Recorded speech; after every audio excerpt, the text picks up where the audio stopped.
Damian, thank you very much indeed for joining us. Well, what will it tell us about the state of the supply chain? Yes, I think initially there were concerns there would be disruptions, especially in the upstream portion of the semiconductor industry. However, as it turns out, many of these issues were resolved in a very quick time. Silicon wafers, for instance, there was fears of shortage.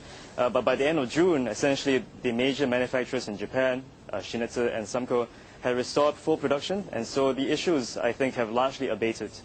Even Renesas, microcontrollers who were coming into shortage, has brought forward their recovery plan several times, and it would seem that, just look at Nissan's results, that certainly by the second quarter, so they should not be an obstacle to a good recovery in the automotive sector.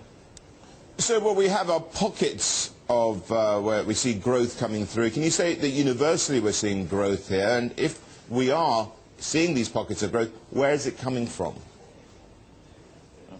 I think undoubtedly the macro headwinds are blowing across the semiconductor industry.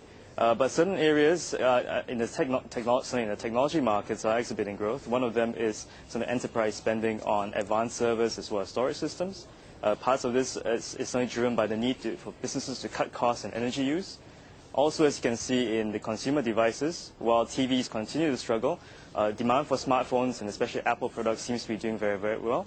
In the context of Japan, this should translate to good demand for NAND flash chips. Of course, Toshiba, who reports today, will give some indication of that. But many of their plants are miles away from where the epicenter of the earthquake and indeed where the tsunami hit, so we shouldn't expect too much, should we?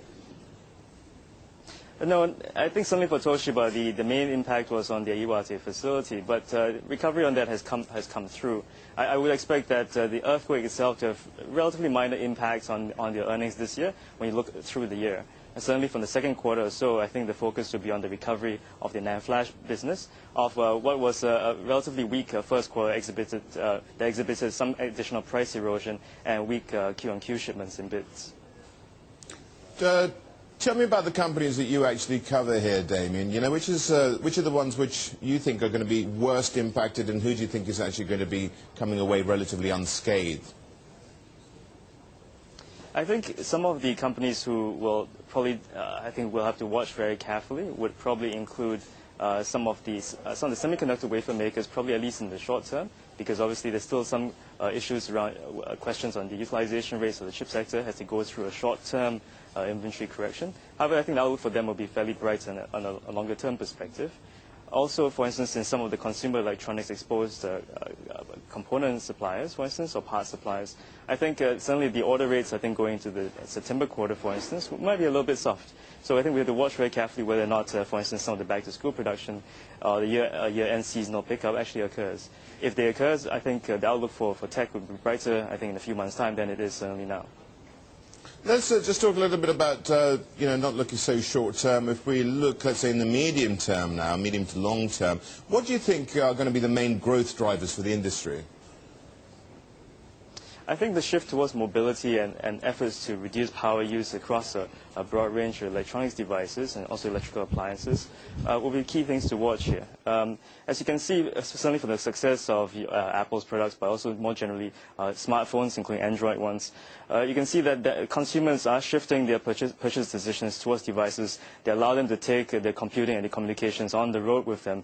This is obviously a big driver of chip demand for those companies who are well positioned to benefit from it. It's not so good, obviously, for companies who aren't.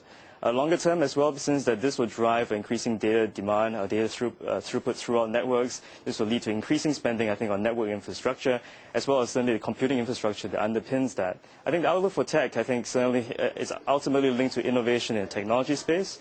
As companies invest in technologies to cut power consumption of these devices, this is ultimately the key driver or key support, certainly to the long-term prospects of the chip industry's long-term growth of, say, 6% per annum.